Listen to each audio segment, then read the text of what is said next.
The day it all started to fall apart, I should have known something was wrong. In hindsight, the signs were there. Small things that didn't add up, a shift in the way Claire looked at me, the quiet hesitation in her voice when she spoke. But I ignored it. After all, we had been married for 8 years. 8 years of trust, partnership, and what I thought was love. Claire had always been the kind of woman who turned heads when she walked into a room. Elegant, confident, and magnetic, she carried an aura that drew people in. I loved her for it, admired the way she could command attention without effort. But lately, that confidence had taken on a new edge. It wasn't just the way she carried herself. It was the way she seemed to drift further away from me with every passing day. It started with the late nights. "I've got to stay at the office," Claire said one evening, brushing a strand of hair behind her ear as she grabbed her coat. "Another late night?" I asked, setting my coffee down. She hesitated for a fraction of a second before forcing a smile. "You know how it is. Deadlines."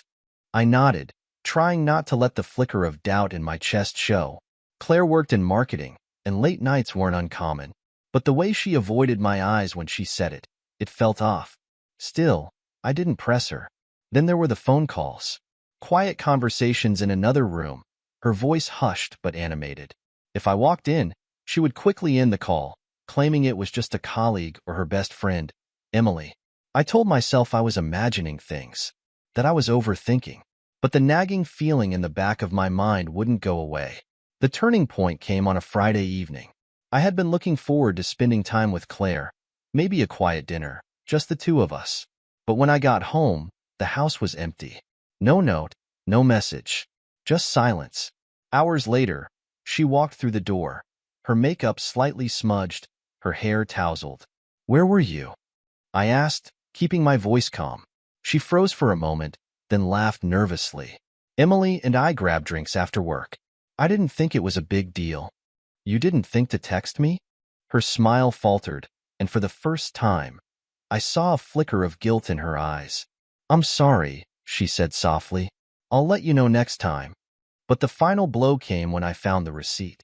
It was tucked into her purse, partially hidden beneath a stack of papers. An expensive dinner for two at a high-end restaurant, the kind of place Claire and I used to go when we were celebrating something special. Except, I hadn't been there. I sat in my office that night, the receipt on the desk in front of me. My mind raced with possibilities, each one worse than the last. Claire had always been honest with me. At least, I thought she had. The doubts I had been ignoring came crashing down all at once. The late nights, the secretive phone calls, the distance between us. It all pointed to one thing. I wanted to confront her right then and there, but something stopped me. Anger was rising in my chest, but I knew that anger wouldn't solve anything. If Claire was hiding something, I needed to be smart about how I handled it.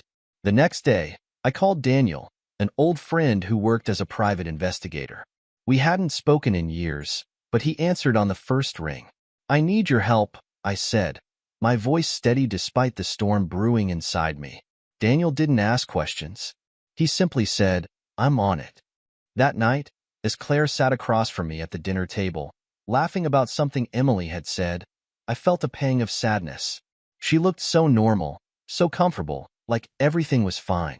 But I couldn't shake the feeling that the woman I loved was slipping through my fingers. And as I looked at her, I made a promise to myself. I would find out the truth, no matter how much it hurt. Because something had changed, and I wasn't going to let it destroy me. The days following my conversation with Daniel felt like a slow, torturous countdown. He'd assured me he would be discreet, but the weight of my suspicions hung over me like a storm cloud. Every glance Claire threw my way, every faint smile or casual kiss on the cheek felt rehearsed.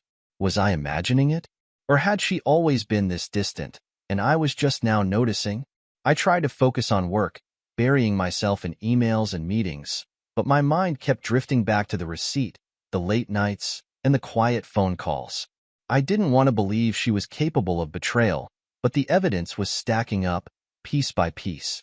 3 days later, Daniel called. His tone was measured, but I could sense the gravity of what he was about to say. "We need to meet," he said. "I have something you need to see." I told him to meet me at my office after hours. When he arrived, He had a folder tucked under his arm and a look on his face that confirmed my worst fears. He didn't waste time. "I followed her after work," he said, handing me the folder. My hand shook slightly as I opened it. Inside were photographs. Claire and a man I didn't recognize, laughing together at a coffee shop, sitting too close at a restaurant, and finally, leaving a hotel hand in hand. The final photo hit me like a punch to the gut. Claire's smile, so genuine, so carefree, was the same one she used to give me. The man with her, tall and confident, looked smug in every shot. "That's Victor," Daniel said, breaking the silence. "Her co-worker." Victor. I rolled the name around in my head, trying to attach it to what I now knew. He wasn't just a co-worker. He was the man who had been stealing my wife. "Are you sure this isn't just harmless?" I asked, though I already knew the answer. Daniel gave me a sympathetic look. "Nathan, I wouldn't have brought this to you if I wasn't sure. It's more than an affair. She's emotionally invested." Emotionally invested. The word stung worse than the photos. It wasn't just physical. It was something deeper, something that meant Claire had already left me in her heart. That night, I sat in my car outside our house, staring at the warm glow of the living room lights. Claire was inside, probably texting Victor or thinking about their next secret rendezvous. I clenched the steering wheel, 1,000 thoughts racing through my mind. Should I confront her now? Should I wait? Should I even bother?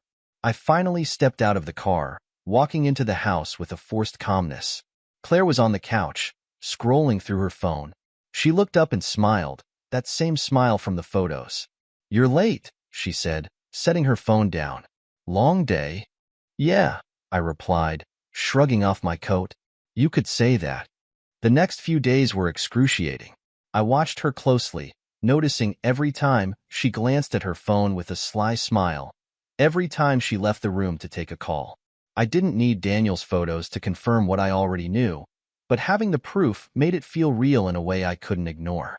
One evening, as we sat across from each other at dinner, I finally asked, "How's work?" She froze for a fraction of a second before recovering. "Busy, as usual." "Why?" "Just curious," I said, keeping my tone casual. "You seem distracted lately." She forced a laugh. "You know how it is. Deadlines, meetings, the usual grind." I nodded, taking a sip of my wine. "Must be tough, working with someone like Victor." Her fork paused mid-air, her eyes widening for just a moment before she quickly masked her reaction. "Victor? He's fine. Why do you ask?" "Just heard the name before," I said, setting my glass down. The tension in the air was palpable. She quickly changed the subject, but her unease was clear. That night, as I lay in bed staring at the ceiling, I realized something. This wasn't just about the affair anymore. It was about the way she had lied to my face, the way she had taken what we built and thrown it away for a man like Victor. And as much as it hurt, I knew I couldn't let her get away with it. I wasn't going to confront her, not yet. I needed her to feel the weight of her choices, to see just how far she had fallen. Because this wasn't just her betrayal, this was her reckoning. When Victor walked into my home, it felt like time stopped. I had been expecting Claire's betrayal to manifest in some subtle way, a quiet admission, a tear-filled confession. But instead, it arrived in the form of a smug, overdressed man sitting at my dining table, holding a glass of my finest whiskey like he owned the place. His presence was deliberate, calculated, and dripping with arrogance. And Claire? She sat next to him, avoiding my gaze, her silence louder than any apology or excuse she could have given. It had started as an ordinary evening. I came home after work, the familiar exhaustion weighing me down. I expected Claire to greet me with her usual half-hearted smile, or perhaps her predictable excuse for skipping dinner. Instead, I walked into the dining room to find Victor comfortably seated at the head of my table. He looked up, flashing a smile that didn't reach his eyes. "Nathan," he said smoothly, raising the glass of whiskey in his hand. "You're home." The audacity of it all, the way he addressed me as though we were old friends, the casual tone, the fact that he was drinking my whiskey in my house, was almost laughable. I glanced at Claire, who sat stiffly beside him, her hands folded neatly in her lap. She looked like a scolded child, unable to meet my eyes. "What's this?" I asked, my voice calm, though my heart was pounding. Victor leaned back in the chair, swirling the amber liquid in his glass. "I thought it was time we had a little chat man to man." I set my briefcase down and walked to the sideboard, pouring myself a glass of water to buy a moment to collect my thoughts. My hands were steady, but the tension in my jaw betrayed the storm brewing inside me. "A chat," I repeated, turning to face him. "Interesting. And what exactly do we need to talk about?" Victor smirked, setting his glass down with a deliberate clink. "Claire and I," he said, his tone casual. "She's with me now." For a moment, I didn't respond. The words hung in the air like a slap, and I let them sit there, refusing to give him the satisfaction of a reaction. Finally, I took a step closer, crossing my arms.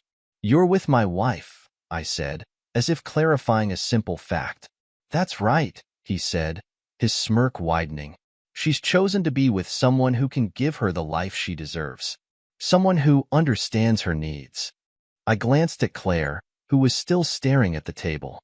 "Claire," I said evenly, "is that true?" Her lips parted, but no sound came out. She looked at Victor, then at me, her eyes filled with guilt and something else. Fear, maybe? Finally, she nodded. "I see," I said, taking a deep breath. Victor seemed to mistake my calmness for weakness, leaning forward with a condescending grin. "Listen, Nathan," he said, his tone dripping with mock sympathy. "You're a decent guy, but Claire deserves more. She deserves someone who can give her excitement, passion. You know, the things you've been lacking." I stared at him for a long moment, then slowly walked over to his side of the table. Without breaking eye contact, I reached for the glass of whiskey he had been nursing. "You like this whiskey?" I asked, swirling the glass in my hand. Victor chuckled, clearly pleased with himself. "It's excellent. Expensive, too. Didn't expect you to have something this good lying around." I nodded, setting the glass down on the table with a deliberate motion. "I'm glad you enjoyed it." And then, leaning closer, I added quietly, "Because it's the last drink you'll ever have in my house, or anywhere else." The room went silent. Victor's smirk faltered, replaced by confusion and a flicker of unease. Claire finally looked up, her eyes darting between us. "What are you talking about?" Victor asked, his voice losing some of its bravado. I straightened, my expression calm but cold. "You came into my house, drank my whiskey, and insulted me to my face. That's bold, Victor. But boldness has consequences." I turned to Claire, my voice soft but firm. "And you? You let this happen. You let him into our home, into our marriage. That's something I'll never forgive." Without another word, I walked out of the room, leaving them sitting in the silence they had created. Victor thought he had won, that his arrogance and charm had cemented his position. But he didn't know me. He didn't know that this was just the beginning.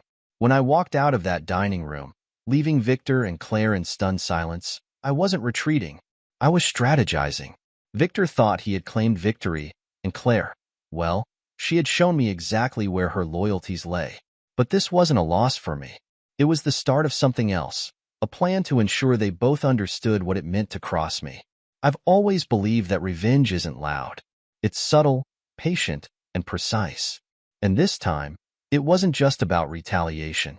It was about reclaiming my dignity and exposing the flaws in the illusion they had built for themselves. The first step was to gather more information. I called Daniel, my trusted friend and investigator, and explained what had happened. "So, the lover decided to make himself at home," Daniel said, his tone dripping with disbelief. "This guy has guts. Stupidity, too, but definitely guts." "I want to know everything about him," I said, my voice steady. "Who he is, what he does, and, more importantly, where his weaknesses lie." Daniel didn't need further explanation. Consider it done. Over the next week, I pretended nothing had changed.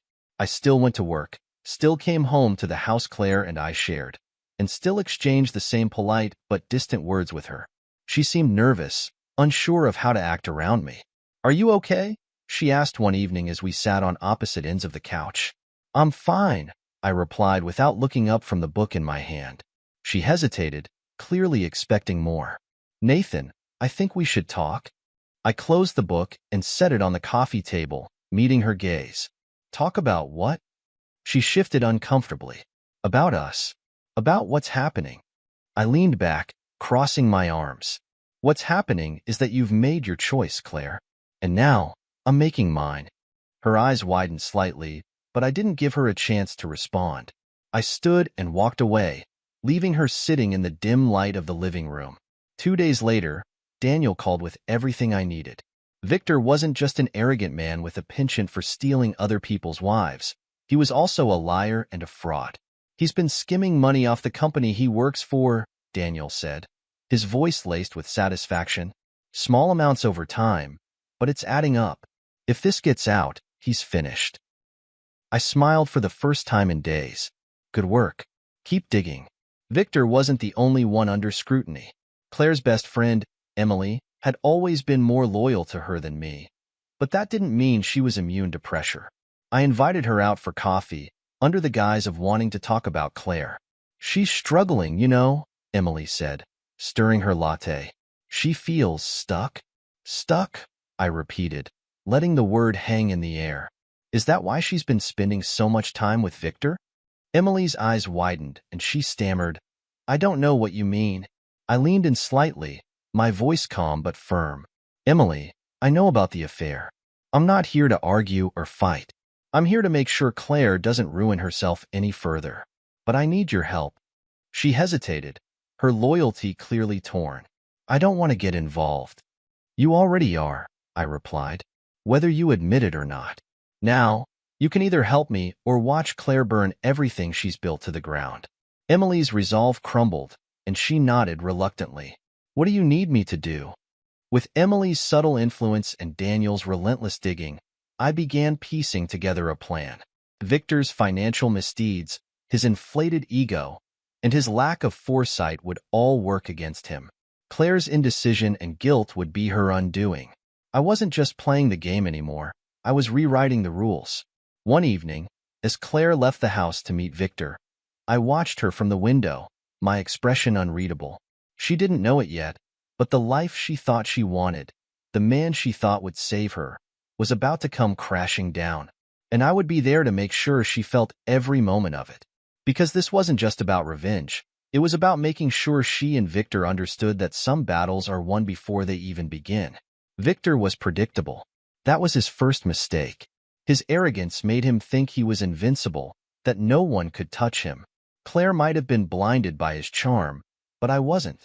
I saw him for what he was, a man who thrived on illusion, who built his life on lies and confidence games. And now, those lies were going to be his undoing. The first step of my plan was simple. Let him think he'd won. Victor believed he'd humiliated me, that his little stunt in my dining room was the final blow. But he didn't realize I wasn't a man to crumble under pressure. I didn't shout. I didn't threaten. I strategized. I kept my distance from Claire, letting her settle into the illusion that I was retreating, giving up. She took the bait, growing bolder in her affair. She didn't even bother hiding her late nights anymore. I'll be home late tonight, she said casually one morning as she grabbed her coat. Big client meeting. I looked up from my coffee, feigning indifference. Another late night? You've been busy lately. She hesitated, her eyes darting to mine for a brief second. You know how it is. I nodded, hiding my smirk behind the rim of my coffee mug. I knew exactly where she was going and who she was meeting.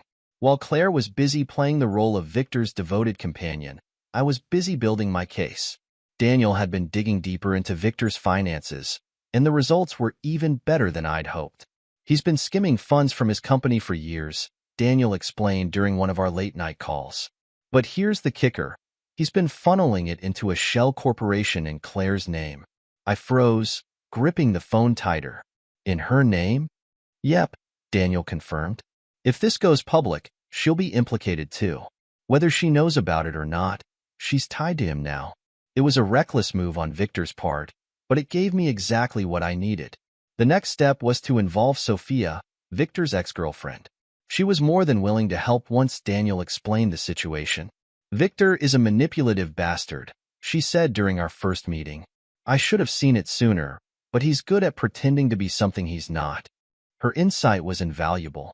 She gave me details about his behavior, his patterns, and most importantly, his weaknesses.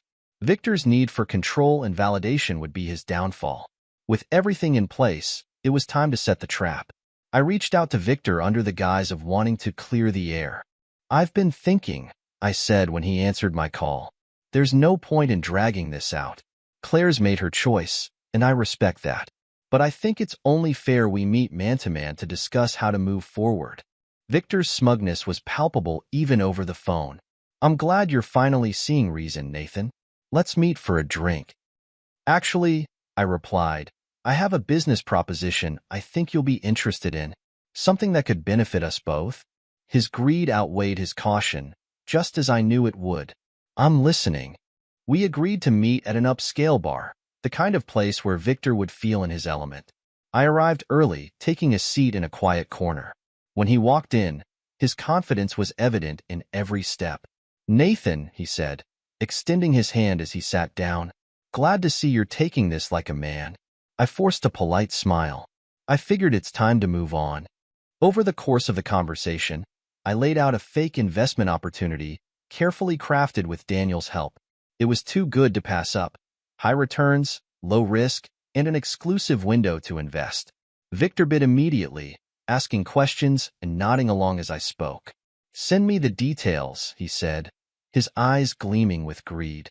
"Oh, I will," I replied, my tone steady. "But before we finalize anything, there's something I want to clarify." I slid a folder across the table, watching his expression shift from confidence to confusion as he opened it.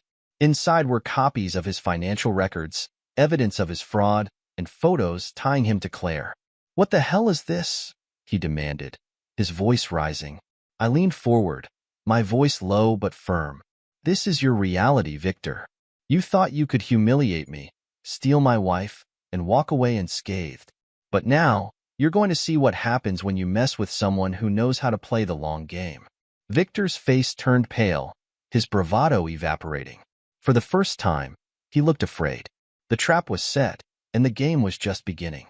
The night I handed Victor the folder filled with the evidence of his fraudulent empire, Claire had no idea her perfect world was beginning to collapse.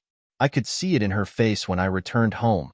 She was still in her fantasy, believing she had outmaneuvered me, that her new life with Victor was secure. She was wrong. The first cracks appeared 2 days later.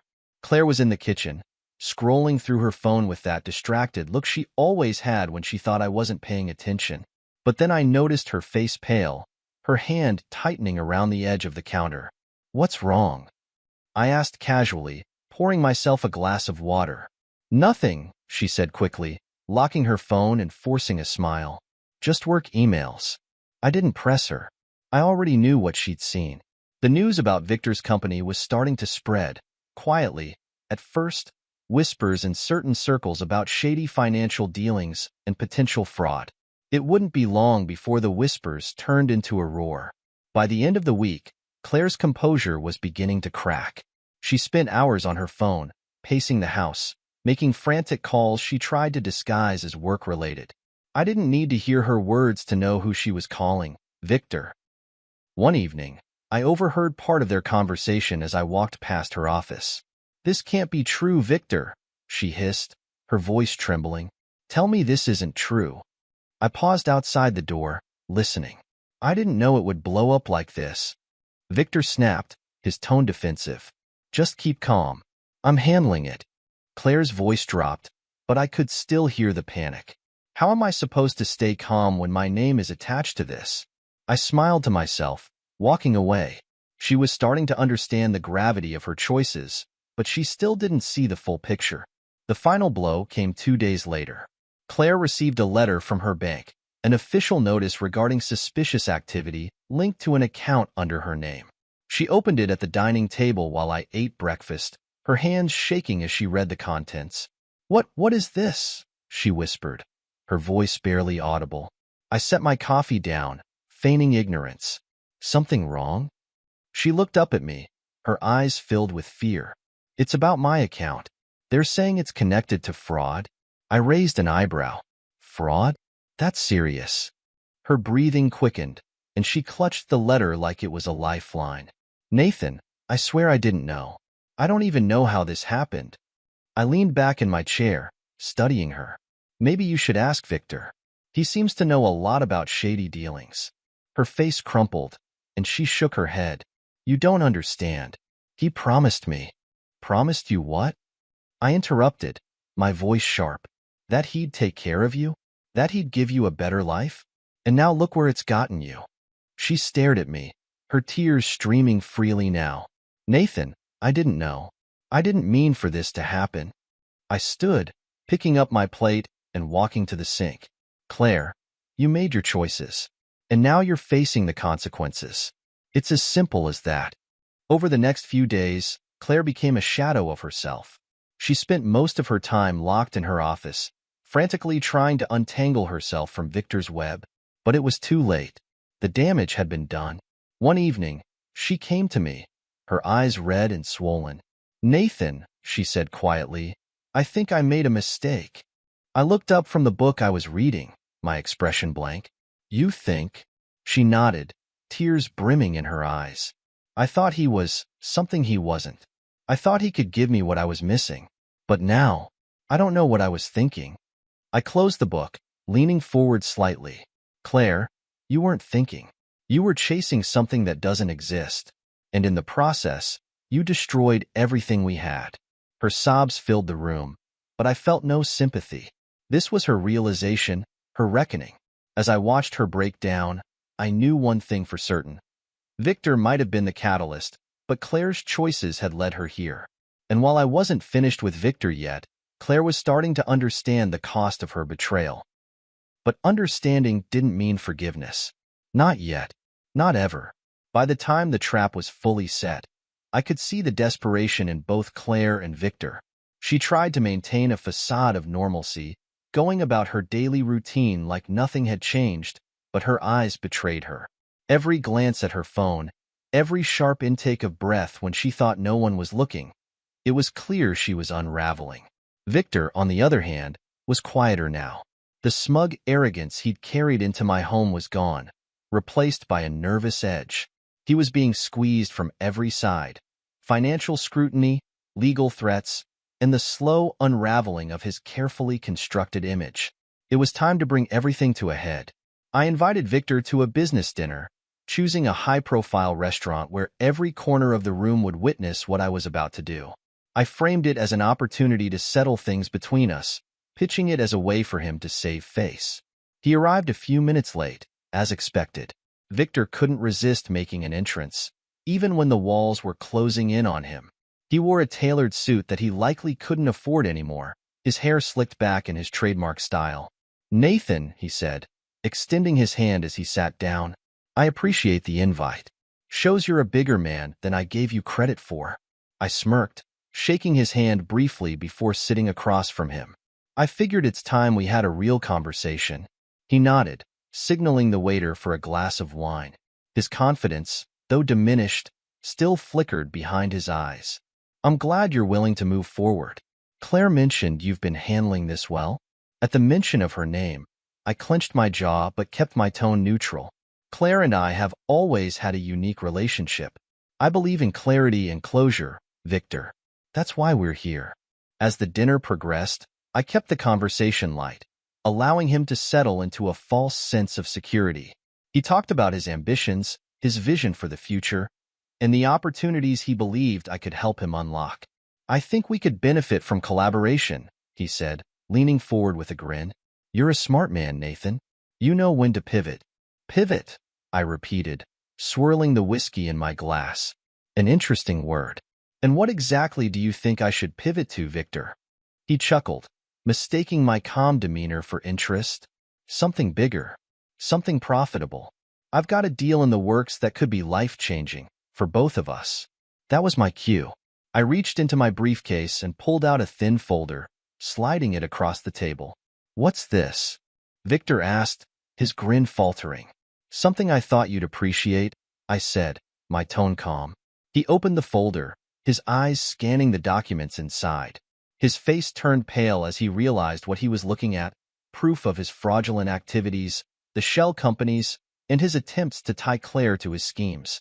I don't understand, he stammered, his voice barely above a whisper. Oh, I think you do, I replied, leaning forward. You've been skimming from your company, laundering money through shell corporations, and tying my wife's name to your dirty deals. Did you think no one would notice?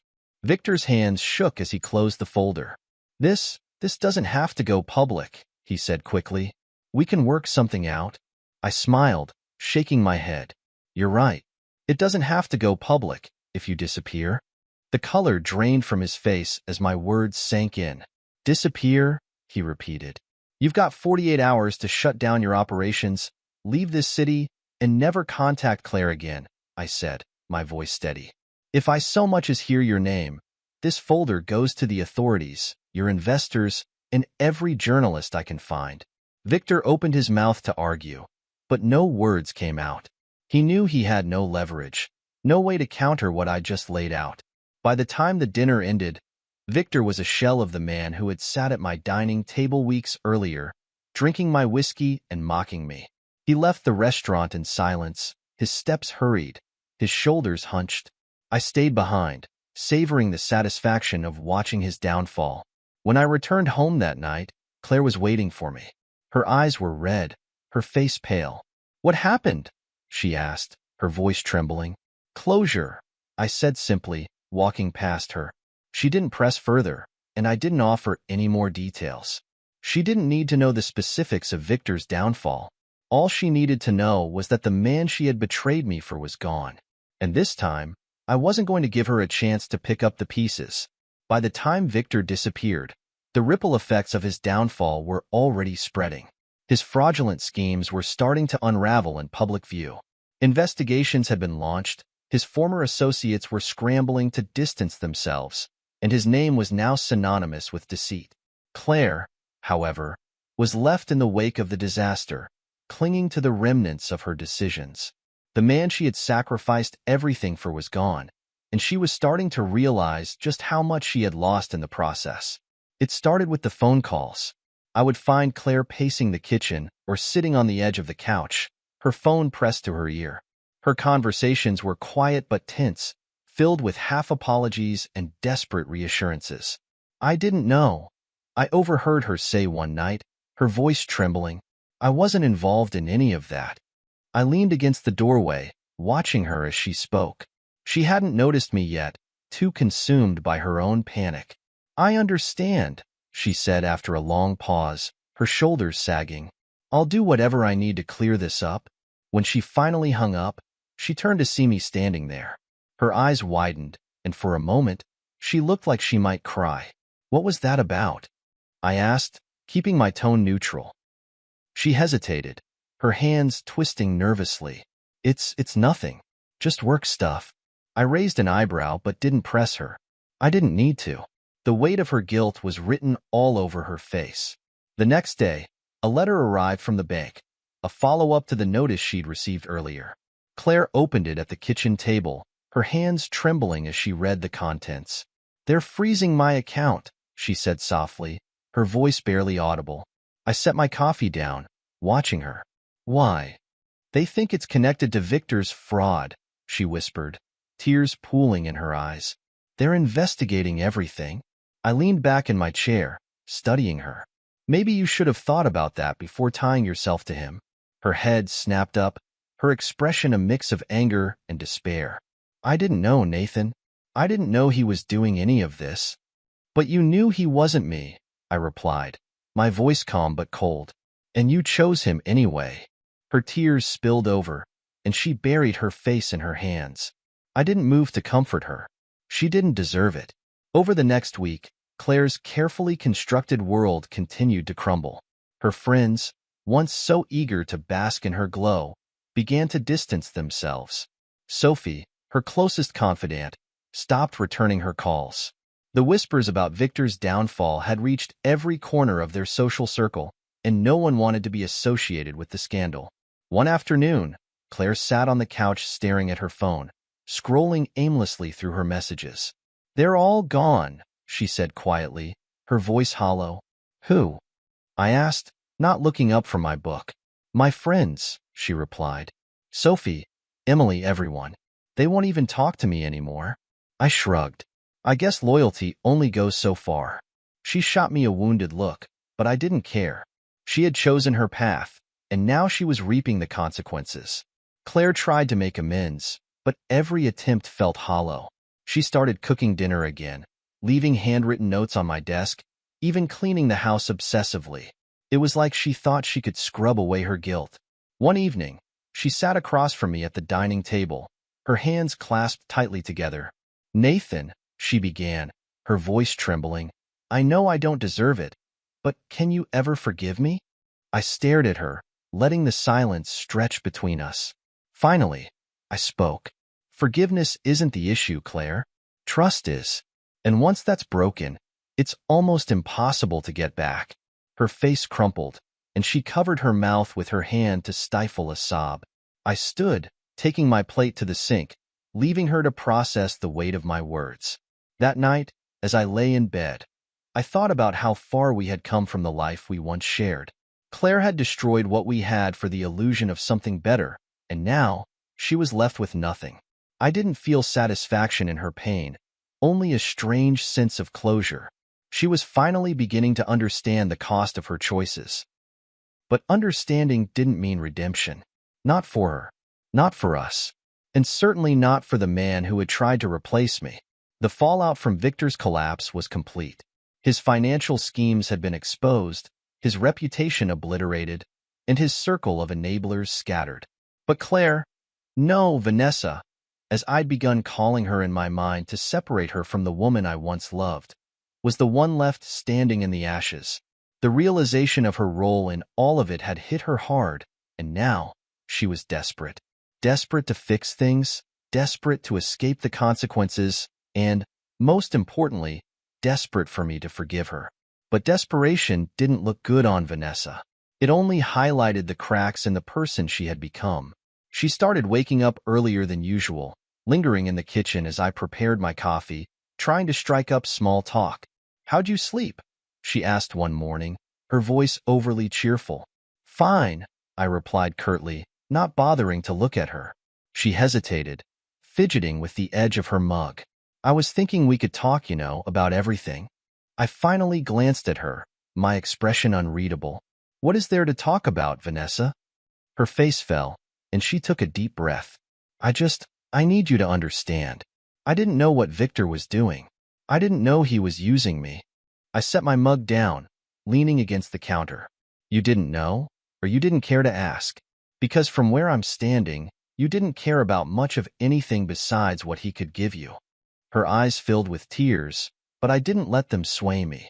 I'd seen this performance too many times before. That evening, she tried again.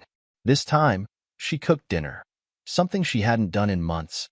The scent of roasted chicken filled the house as she set the table with our old wedding china, the kind she used to bring out for special occasions. I walked into the dining room, my eyebrows raised. What's all this? She smiled nervously, tucking a stray strand of hair behind her ear. I thought we could have a nice dinner. Just the two of us. I stared at her for a moment, then shrugged. Sure. Why not? The meal was delicious, but the tension at the table was palpable. Vanessa kept glancing at me, waiting for me to say something, to acknowledge her effort. Finally, she broke the silence. Nathan, I know I've made mistakes. I know I hurt you, but I'm trying. I'm trying to make it right. I set my fork down, meeting her gaze. You're trying now because you're out of options. If Victor hadn't gone down, would you even be sitting here, saying this to me? Her lip quivered, and she looked down at her plate. I don't know, she admitted softly. Exactly, I said, leaning back in my chair. You didn't care about making things right when you thought you were winning. But now that you've lost, you want forgiveness. That's not how it works, Vanessa. Her attempts didn't stop there. Over the next few days, she tried everything. Handwritten letters apologizing for her betrayal, tearful pleas for me to give her another chance, even suggesting we go to counseling together. You owe it to us to try, she said one night, her voice breaking. I owe you nothing, I replied coldly. You destroyed what we had, and now You're paying the price for your choices. Her sobs filled the room, but I didn't flinch. I'd spent too long being the man who gave everything while she took and took without a second thought. The final straw came when I caught her trying to reach out to Victor. She thought I wouldn't notice, but I saw the text on her phone when she left it on the counter. "Victor, I need to talk. Please call me," it read. When she returned to the kitchen, I held up the phone, my expression icy. "Still not done with him, are you?" Her face turned red, and she stammered, I needed closure." "Closure?" I repeated, my voice rising. "You don't need closure, Vanessa. You need accountability. But you've spent so much time avoiding it that you wouldn't recognize it if it slapped you in the face." I tossed the phone onto the counter and walked out, leaving her standing there, tears streaming down her face. That night, as I lay in bed, I realized something. Vanessa wasn't capable of change. She could apologize, cry, and beg all she wanted, but the core of who she was remained the same. And I deserved better. Her desperation wasn't about love or regret. It was about fear. Fear of being alone, fear of losing the life she'd taken for granted. But I wasn't afraid anymore. And for the first time in months, I felt free. The morning I left, the air felt heavy, as though even the house could sense the end. I'd packed my bags the night before, methodically and silently, while Vanessa sat in the living room, staring blankly at the TV. She hadn't said much in the last few days. Maybe she knew this was coming. Maybe she still thought she could fix it.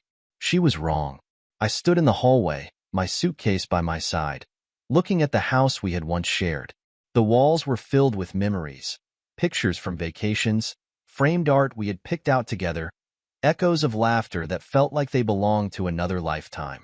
But the weight of betrayal had tainted every inch of it.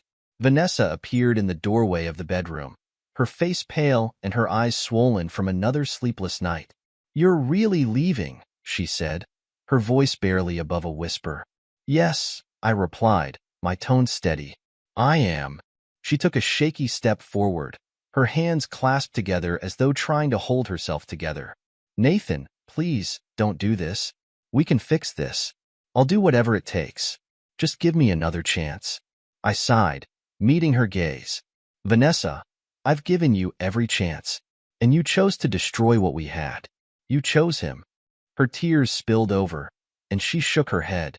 "I made a mistake. I see that now. But we can rebuild." "No," I interrupted, my voice firm but not unkind. "We can't, because I don't trust you anymore. And without trust, there's nothing left to rebuild." She sobbed openly then, her shoulders shaking as she covered her face with her hands. For a brief moment, I felt a pang of sadness, but it wasn't enough to stop me. I had given her everything, my love, my loyalty, my patience, and she had thrown it all away. "I didn't want it to end like this," she choked out, her voice muffled by her tears. "Neither did I said softly. "But this is the bed you made, Vanessa. Now you have to lie in it."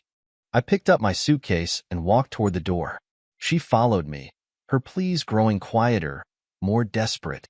But I didn't turn around. I couldn't. As I stepped outside, the morning sun hit my face, and for the first time in what felt like forever, I took a deep breath. The weight on my chest, the constant tension and anger, started to lift. I wasn't walking away from my life. I was walking towards something better. Vanessa stood in the doorway, watching as I put my suitcase in the trunk of my car. "Nathan," she called out one last time, her voice trembling. I paused, looking back at her. She looked small, broken, like a shadow of the woman I once loved. "Goodbye, Vanessa," I said simply, and got into the car. As I drove away, I felt a strange mix of emotions: sadness, relief, and hope. Sadness for what we had lost, relief that I was finally free, and hope for the life waiting for me beyond the wreckage. For the first time in a long time, I felt like myself again. This wasn't the end of my story. It was the beginning of something new.